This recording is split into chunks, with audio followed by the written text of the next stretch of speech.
Hey, what's up guys? Welcome back to the channel. Today I've got a PSA return. Got 23 cards back here.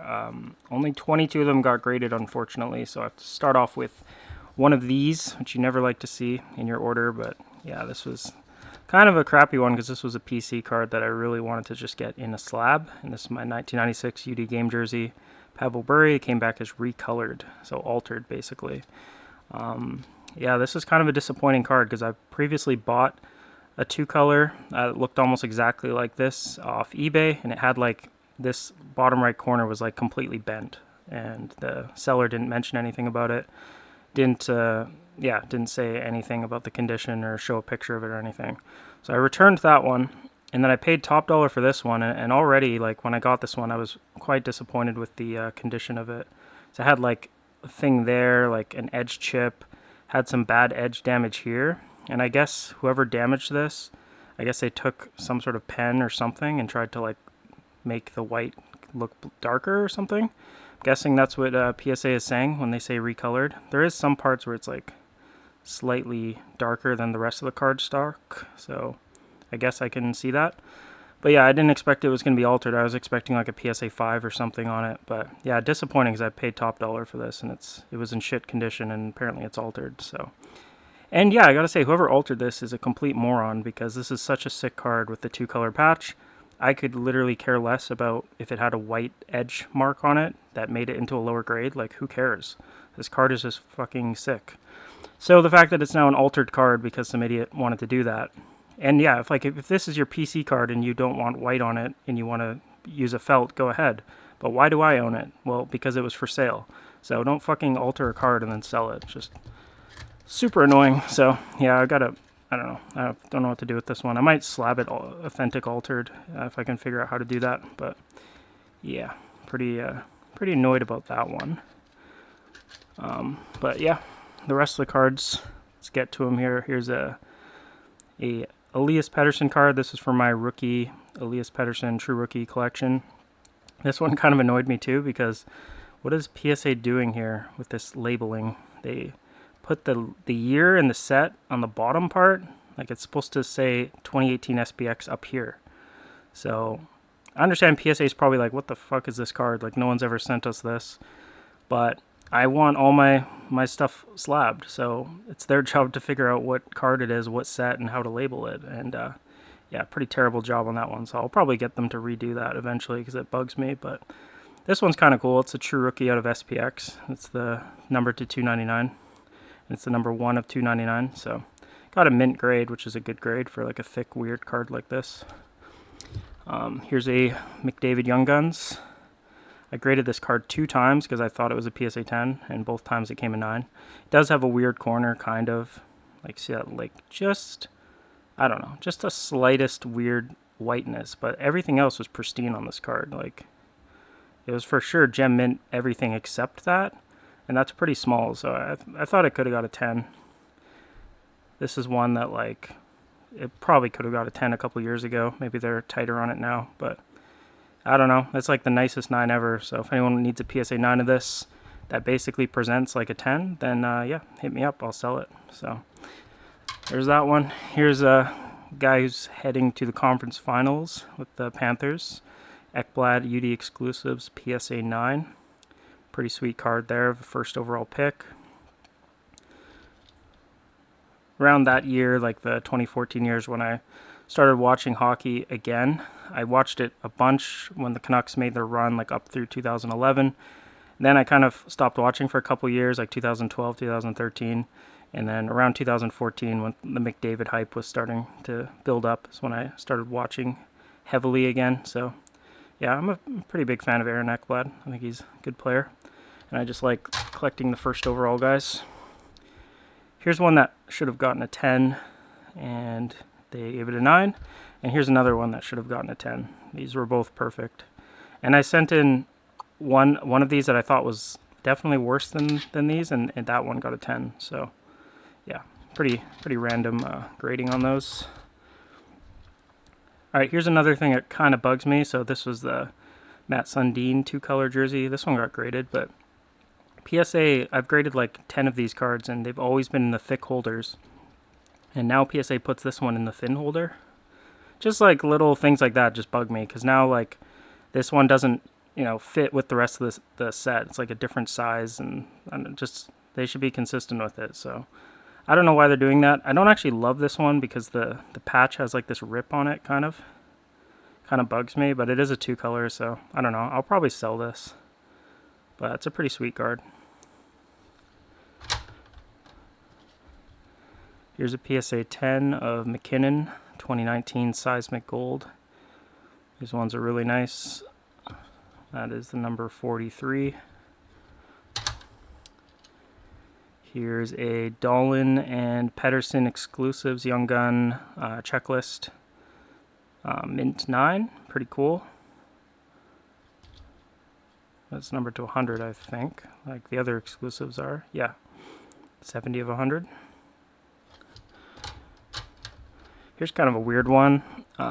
This is the 1997 Pacific Revolution Pavel Bure Ice Blue. This was a card I was really unsure whether I wanted this one for my Bure PC, because I believe this card is pretty rare, and I do like the look of it, but it's not a serial numbered card, which kind of bugs me. And it is a nice looking parallel, but it kind of looks like all the cards look like this. And it's like I don't know the difference exactly. It's like light blue here or something, and the other ones it's like slightly different tint. So that was my problem with some of these Pacific cards, is like they have good designs, but the parallels just look almost exactly like the base cards.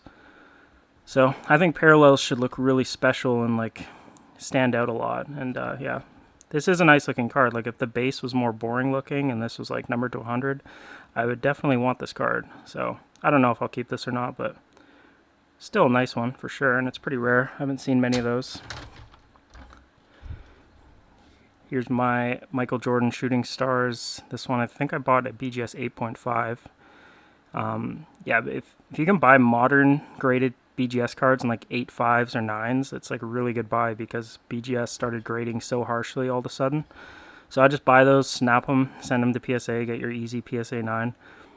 Yeah, this card was in really good shape.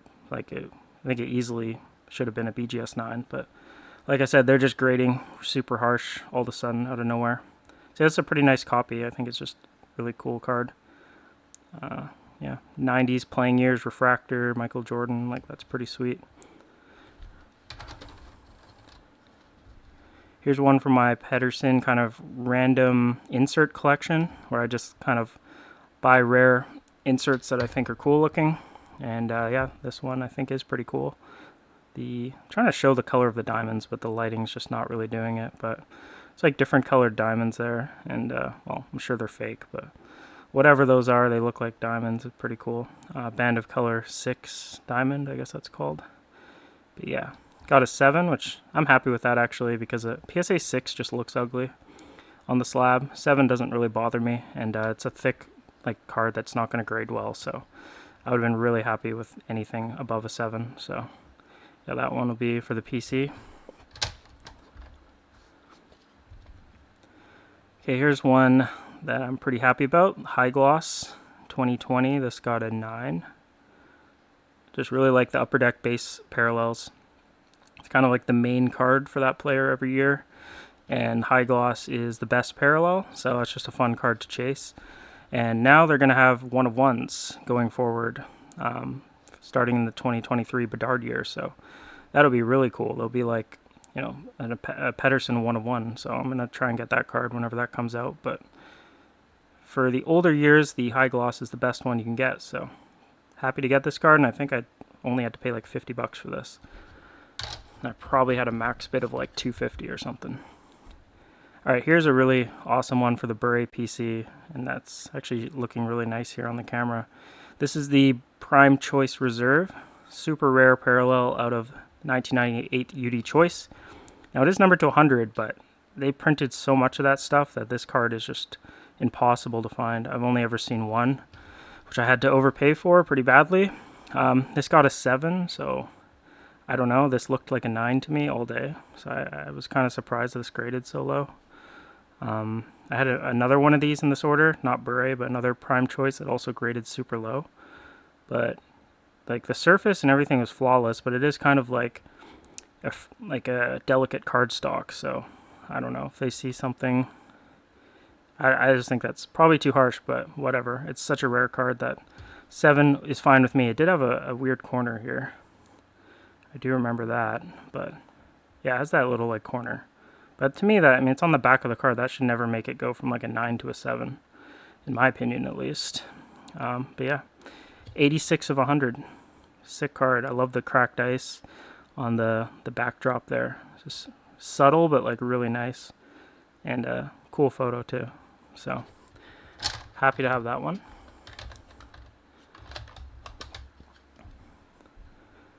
Here's a Pettersson True Rookie card, the Black Diamond Quad Diamond /99. Awesome card here, tons of holo foil, more fake diamonds. Yeah, just one of the best rookie cards that you can get for players, the Black Diamonds, I would say. Definitely like a top 5 rookie card, so this was one I needed for the longest time and could never find a good deal on one, and then finally didn't even get a great deal, but just paid like basically what I thought it was worth. So yeah, I'm happy enough with an 8. I mean, it could have been a 9. There's nothing really wrong with it, but it's just one of those thicker cards where it's, I think PSA grades these thick cards pretty random, to be honest. Like I could have seen this getting a 9, a 7, an 8. Like I don't think there's that much rhyme or reason to it, but anyways, we're happy with the 8. So that's a good one. All right, here's another one of those weird Pacific parallels. This is the 1998 Dynagon Ice, Wayne Gretzky Blue. I'm not even sure if that's the right name for the parallel. It might be Ice Blue. I had to like fill this out on the forum. I don't think any of these have been graded before. But yeah, this is the weirdest card because it's actually a playing years card of Gretzky that's super rare. See, it's numbered to 67. So serial numbered to 67, base parallel. That's a very rare card, but this was not, like, these aren't that expensive at all. Like, you can see star players selling for like $30 on eBay. And I think the problem with it is the same thing. Like, this looks like the base card. The only difference is like right here, like the Dynagon Ice part, it's like bluish kind of, and then on the other card it's like bronze kind of or something. Like, there's almost no difference between this and the base, at least from what I could see. So yeah, that's pretty lame for a card so rare. I think this would probably be a pretty big card if it was cooler looking, but yeah, either way, it's serial numbered to 67, Wayne Gretzky. Not many cards like that out there, so pretty cool one. Here's one from my Canuck Future Watch PC, Thatcher Demko. This got a 10. I pretty much expected a 10 on this, and yeah, really nice copy. Got the good, solid autograph. A lot of his autographs are really streaky and weird looking, so happy to have this one for the PC. I don't think he has any black Future Watch, so this is pretty much as good as it gets for him. Could be wrong about that.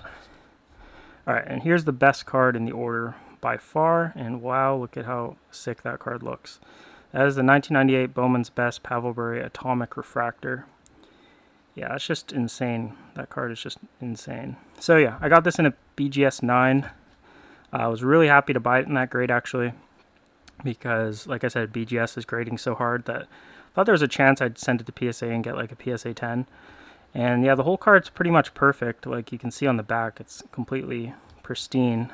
But it did have like, I don't even know if it'll show up, but there's like a tiny surface dimple somewhere. I think it's like right there above the U in Bure.